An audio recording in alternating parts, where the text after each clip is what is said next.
In today's breaking news, we are currently witnessing the cracks in this XRP dam starting to break and get larger. The floodgates are opening for XRP as we are getting game-changing announcements day after day by this point. Just earlier, if you were paying attention, you would have seen two major confirmations, one of them from one of the world's largest banking custodians and the other from Ripple themselves, both of which are proving that all financial institutions, all governments, everybody start to flip the switch and go live on XRP. We also are just 1 week away now from another major development that will further elevate XRP's reach in America and send crypto flying much higher as well, should it all go according to plan. And if you don't want to miss out on the incoming opportunities, then come learn much more here in the VIP, wap.com/coin factory. From alpha institutional research documents, no or not they go getting ahead of retail, buy and sell for trading, educational courses, and so much more. Check it all out for 7 days free, link down below in the description. And I hope to see you all there. So to start off, we have first and foremost DZ Bank, who, for your information, partnered with Metaco, a company who was acquired by Ripple last year. DZ is Germany's second largest banking custodian, who manages 350 billion euros of assets, working with over 800 cooperative banks. And they have been waiting for their BaFin crypto license for some time. Well, coincidentally, just now, has all changed. That has all changed for the better, as it was revealed that DZ Bank has officially gone live with a Ripple-powered digital asset custody platform. Huge news, therefore, meaning DZ has gone live with XRP, meaning XRP's reach has expanded by 800 cooperative banks and 350 billion euros. This is part of the reason, therefore, why XRP is currently seeing some positive price action, even going as far as to rally against Bitcoin and the rest of the market just yesterday. It went up about 2 to 3% on the daily time frame as Bitcoin finished negative at the end of the day. But XRP's momentum, the reason for that is not just DZ Bank. There's another reason as well for XRP's bullish momentum, and it's even more significant, with Ripple's president Monica Long here announcing earlier as well that Ripple's Rlusd stablecoin is now officially recognized under Dubai's world-class DFSA regime, meaning Rlusd can be fully integrated into Ripple payments in DIFC and by any other DFSA licensed firm. That is massive.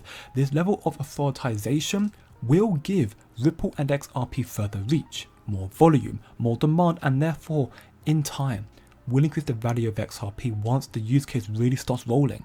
And it will be a gradual process, but it's going to happen slowly and then sudden when you least expect it. And here we can see in these two interviews here, we have Rhys Merrick, the managing director at Ripple, break it down in these two interviews here about the significance of this new massive development of Dubai, and Ripple. Take a very close listen. Congratulations on ticking all the boxes required by the DFSA and the DIFC. What does this mean for you and the team at Ripple? Look, essentially, this is the first, we're the first blockchain-powered cross-border payment solution that have full approval and regulation to operate in the region, which is, extremely exciting, and certainly evidence is the forward steps that this region are taking to allow innovation to be able to flourish. So what does that mean? That means that we're able to service FIs, payment service providers, exchange houses, and other corporates to be able to utilize blockchain and crypto with their cross-border settlement. And, being one of the largest hubs for cross-border settlement, we see a huge amount of interest there. You said it, Rhys. We are the hub word, that's Absolutely. For sure. How often do we use that at the moment? Look, Dubai long made plays of being a hub for aviation, a hub for tourism, a hub for this, a hub for financial services. A hub for blockchain at the moment, the UAE and Dubai, is that something we're seeing? Absolutely. I think, we've seen so many advancements when it comes to regulation in this region, which first and foremost allows businesses, both international and kind of startups in the region, to operate and build products with clarity. And, that certainly lacks in other jurisdictions. So what does that mean? That means that, the UAE is attracting a lot of talent. It's attracting a lot of international businesses.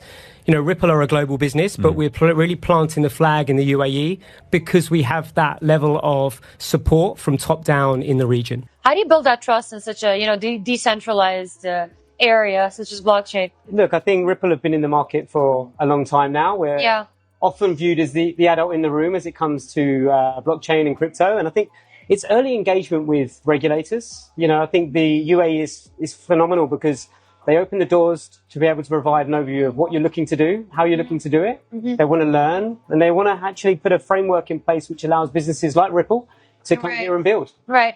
Is there any sort of fintech trend that you love and that you hate? Ooh. One that you would completely want to remove and one that you would want to advance even further? Look, I think I'll talk about what I love. I love the fact that there's certain regions and geographies where they are embracing it and enabling it. I think UAE is kind of one of those areas. I think that payments is the killer use case as I see for fintech. And I think that, we're going to see some huge growth there. Great. What sort of future plans can we see for Ripple coming on the horizon? Continuation of what we're doing. We've grown 50% over the last couple of years here in Dubai. We've just got our license, which enables us to serve FIs, large payment service providers in the region for cross-border payments. And I think we'll see a continuation of stable coins and custody. So lots going on. Great stuff, Reese. Thank you so much for coming over. Thank you. So this now means that both the New York NYDFS and Dubai's DFSA have recognized RLUSD. Ripple has now been approved and got approval from both financial regulators, which are bigger than you realize. And the simple reason you have to understand why this is bullish again is because this means it's going to increase the likelihood that institutions and nations are therefore going to trade with Ripple stablecoin, the RLUSD, on the XRP ledger. And XRP is used as a gas fee, an asset as a gas fee on that platform. Therefore, for all transactions, with RLUSD adoption growing more and more, so will XRP's demand and price. So with all of that in mind, these massive developments increasing adoption, why are we just 1 week away from another major development that will further elevate XRP's reach in America? Well, it is because of the imminent regulations that are about to be brought forward and hopefully enforced soon in the United States. We can see from smoke here, the Digital Asset Clarity Act is the next bill to be brought forward while they are still working out the kinks with the other bills like the Stablecoin Junior Stablecoin Bill Act right now. We can see here, Market Clarity Bill. This bill will finally classify qualified cryptocurrencies as commodities. And for your information, XRP has already received regulatory clarity in the courts of law, and it has been documented, as we can see right here, that XRP is a radical form of commodity money. So this bill here will give FIs, financial institutions, more regulatory clarity and trust of crypto that fall into this bracket. More trust therefore of assets like XRP, and this bill is set to be considered on the 10th of June, 6 to 7 days away from now, by the House Financial Services Committee. We are going through a monumental shift in finance and in our day-to-day lives with the acceptance of these bills, of these crypto policies, and the incorporation of crypto. It won't just make us early investors, XRP holders, very wealthy, because XRP, in my belief, not financial advice, XRP is going to rally up so much higher from this point forward. But it will also massively increase your quality of life. These bills are a way to get the ball rolling sooner rather than later. And we can hear in this interview on CNBC with Donald Trump Jr., the Genius Act, the bill for stablecoins, will save the dollar and benefit the 50 million Americans who are already holding crypto, with many more that are due to come in the future. Again, listen closely. What I hear from those people is like, thank you for doing this. You're giving us the legitimacy that we fought for so long. And this isn't just a conservative issue, Joe. I mean, these are highly libertarian people. This is actually one of those 50 million holders of some sort of crypto, whether it's Bitcoin, stables, ETH, Sol, whatever it may be. There's 50 million in America, and they're not all right-wing. These are people who just believe in freedom. They've seen what's happening, and they're looking for a corollary and a response. I got one more for you, which goes to, do you believe, if you believe in the U.S. dollar, which I think we all want to believe in, do we think that crypto, Bitcoin in particular, but crypto writ large, can ultimately undermine it? Actually, I think the opposite. When you look at what's going on with so many of the stable coins, and as you create utility and those things happen, what we're doing with USD1, it's literally one-to-one backed with the U.S. Treasuries. If you look at some of these big, stable coins, they're literally some of the biggest buyers of U.S. Treasuries in the world, replacing a lot of the countries that would have been traditionally doing that. So if we want to keep borrowing and spending the way we do for some of these projects, I don't necessarily agree with all of that either. I think these stable coins are actually going to be the savior of dollar hegemony in the world, not a detractor from it.